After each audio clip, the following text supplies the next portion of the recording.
Hello everyone, this is advocate बिंदु सभा, Rajasthan high court Jaipur bench.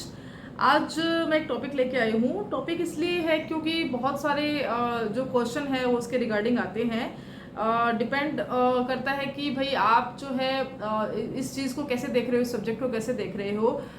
इसलिए क्वेश्चन जब भी आते हैं तो मुझे उनको रिप्लाई देना पड़ता है, हर बार उनको रिप्लाई देना पड़ता है। तो मैंने सोचा क्यों ना एक वीडियो मैं यहाँ पे शेयर कर देती हूँ, जहाँ पे मैं कुछ 6-7 चीज़ें हैं जो इस टॉपिक के रिगार्डिंग, इस टॉपिक के इर्द गिर्द ही घूमती है, तो उनको अलग से कोई वीडियो वहाँ पे जाके सर्च नहीं करना पड़े।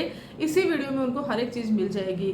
तो मेन मेरा रहेगा डाइवोर्स को लेके है, मेंटेनेंस को लेके है, कहाँ ये करना है, कौन फाइल करता है, किस कोर्ट में फाइल होगा, और बच्चों के बारे में भी बात होगी।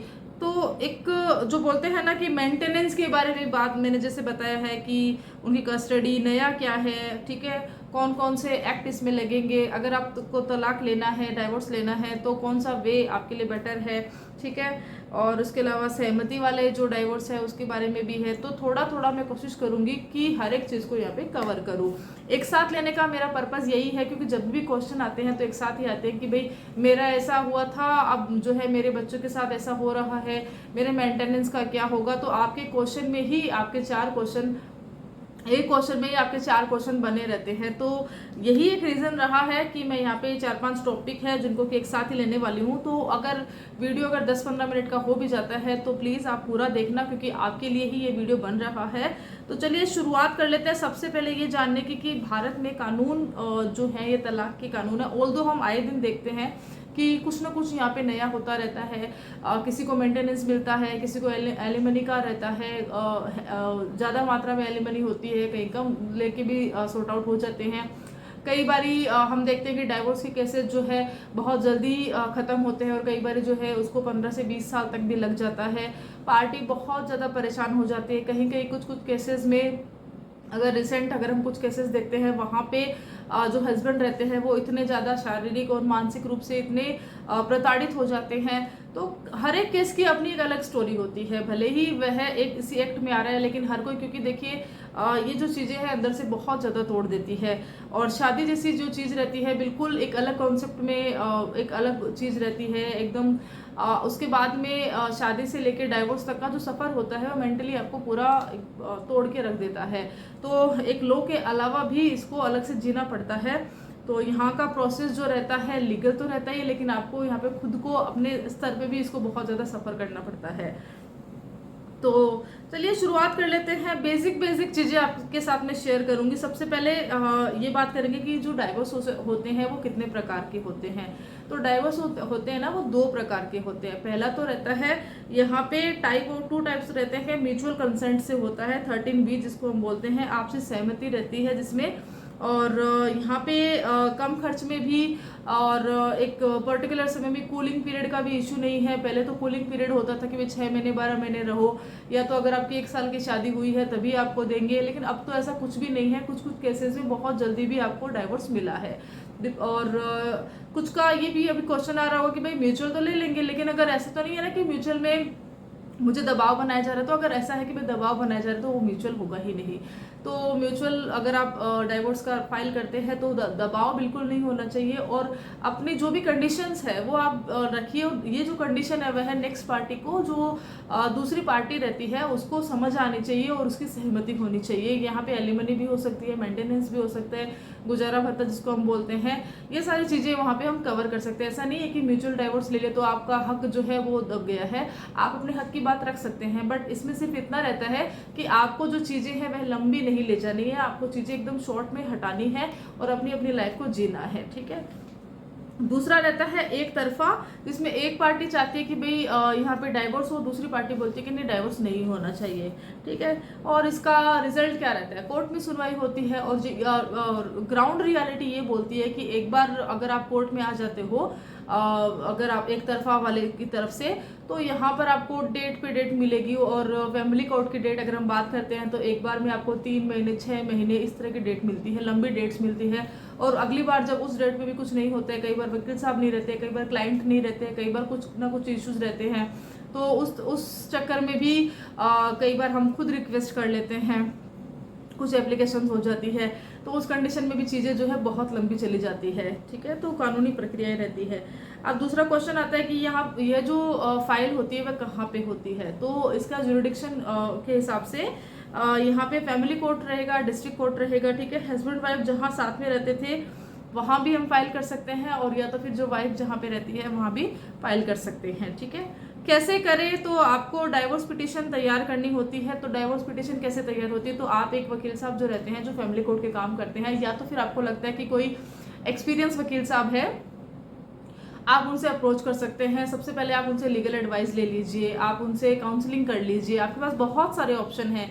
डाइवोर्स किसी भी शादी का जो अगर आप डाइवोर्स लेना चाहते हैं तो आपके माइंड में वो डाइवोर्स हो सकता है, लेकिन अगर आप एक बार को अपने किसी लीगल कंसल्टेंट से मिलते हैं, उनसे काउंसलिंग करते हैं, राइट, तो वहाँ पर आपको हो सकता है आपका माइंड चेंज हो जाए, आप म्यूचुअल में जा सकते हो, और या हो सकता है आप वापस से अपना दाम्पत्य जीवन जो है शुरुआत कर सकते हो। लेकिन फिर भी अगर ये नहीं भी होता है तभी भी आपको जो डाइवोर्स जो है पिटीशन वो आपके जो है एडवोकेट साहब जो है रेडी करके देंगे। ग्राउंड्स उसमें होते हैं, इंपॉर्टेंट ग्राउंड्स क्या रहते हैं, देखिए बहुत सारे रहते हैं, कुछ दो चार मैं आपके साथ शेयर कर देती हूँ। इसमें आप जो है शादी का प्रमाण पत्र लगा सकते हैं, एड्रेस प्रूफ लगा सकते हैं, फोटो लगा सकते हैं, और ये क्या है, इनकम प्रूफ आप अपने लगा सकते हैं। मेंटेनेंस, अगर आप नॉर्मल मेंटेनेंस लेंगे तो आपको दिखाना ही पड़ेगा। बच्चों का बर्थ सर्टिफिकेट कि भाई ये बच्चे हैं, इनकी कस्टडी का जब मैटर आता है तो वहाँ पे बर्थ सर्टिफिकेट, तो ये सारी चीज़ें आपके पास में होनी चाहिए। ठीक है, तो इसके आधार पर आपके ग्राउंड बनते हैं। ठीक है, अब आते हैं ग्राउंड फॉर डाइवोर्सेस। बहुत जल्दी जल्दी मैं आपको बताने की कोशिश कर रही हूँ।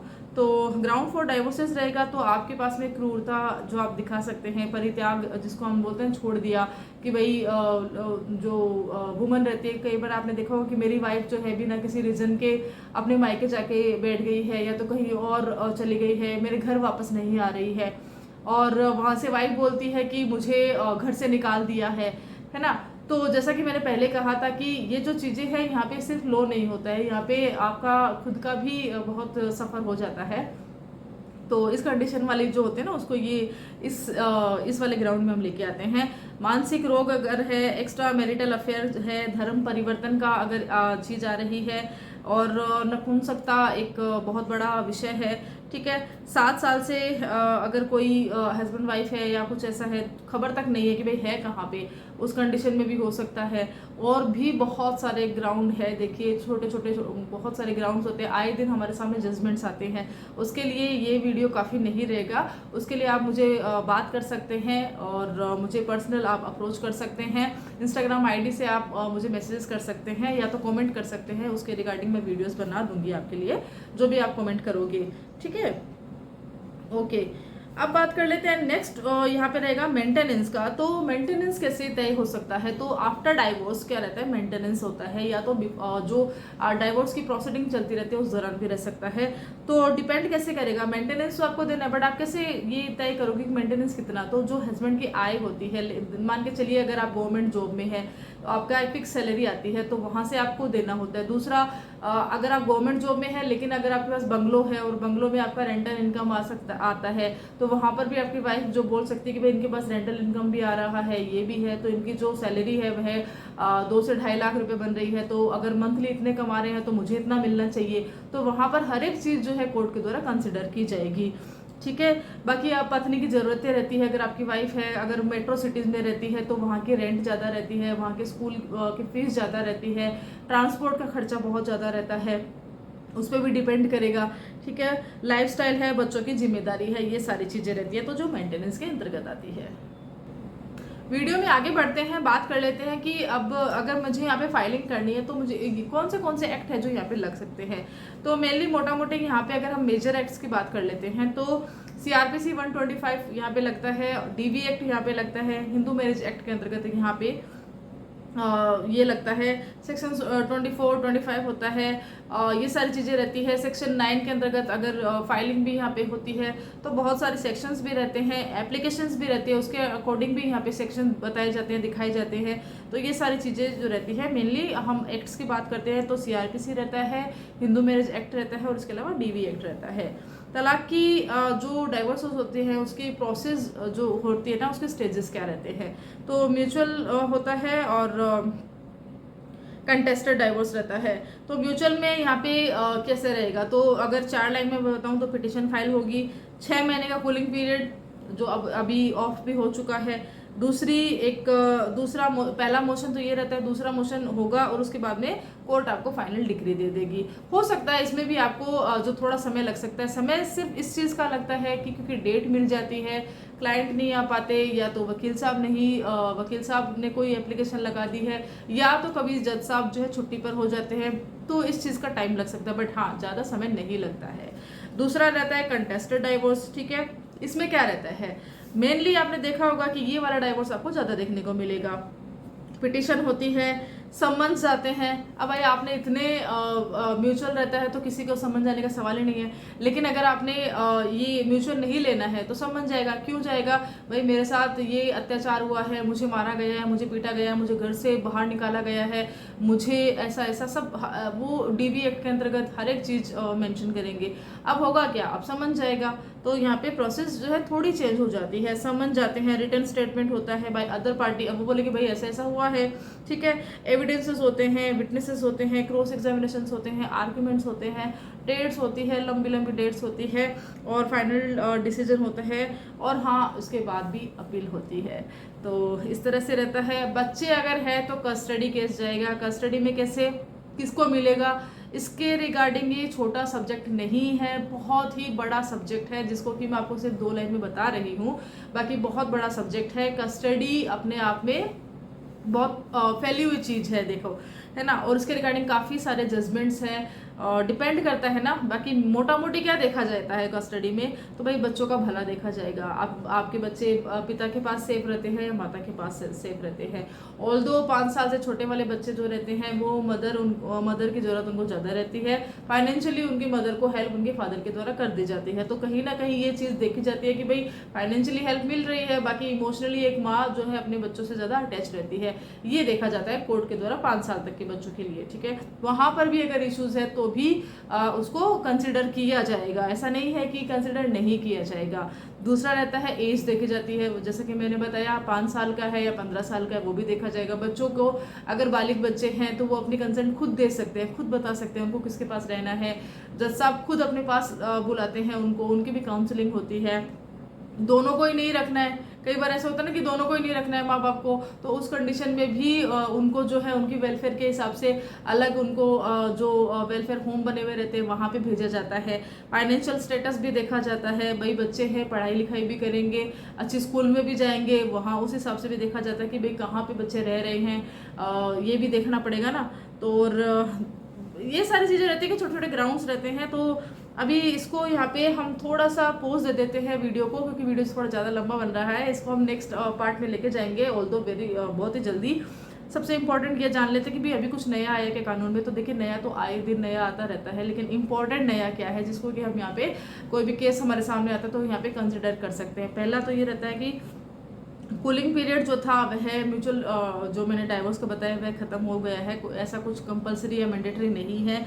और मेंटेनेंस में अभी अधिक सुरक्षा मिलने लगे। पहले मेंटेनेंस बोल के भी मेंटेनेंस नहीं होता था, अभी मेंटेनेंस को अच्छे वे में देखा जा रहा है, वह मेंटेनेंस दिया जा रहा है, ठीक है। बच्चों को मेंटली स्ट्रेस ना हो इसकी पूरी जिम्मेदारी कोर्ट के द्वारा ली जा रही है कि भाई अगर मदर और फादर अगर एक लड़ाई में है, उनको इश्यूज आ रहे हैं, तो बच्चों को ये चीज़ ना हो, बच्चों तक ये चीज़ ना आए, इसकी पूरी जिम्मेदारी देखी जाती है, ठीक है। तो ये सारा रहता है। और वुमेन हेल्पलाइन है, लीगल एड सपोर्ट है, ये सारी चीज़ें जो जैसे मैंने बताया था। तो टोटली एक डाइवोर्स से लेके आप जो है कैसे फाइल करते हैं, कैसा होता है, कितने प्रकार के होते हैं, और बच्चों के कस्टडी के बारे में कौन से एक्ट यहाँ पे लगते हैं, मेंटेनेंस के बारे में, नए अमेंडमेंट के बारे में मैंने कोशिश करी है कि कुछ जो है 10-15 मिनट का एक वीडियो ऑल्दो बन गया होगा, बट आपके लिए ये वीडियो बनाया इस सब्जेक्ट के रिगार्डिंग। अगर आपको कोई भी क्वेश्चन आते हैं तो आप मुझसे कमेंट करके पूछ सकते हैं, या तो फिर मेरी इंस्टाग्राम आईडी है एडवोकेट बिंदु था भाई, वहाँ जाकर भी आप मुझसे संपर्क कर सकते हैं, ठीक है। तो और भी कुछ अगर आपको पूछना है तो आप मुझे बताइए, मैं लॉन्ग वीडियोज़ पे बना दूंगी। Till then thank you so much.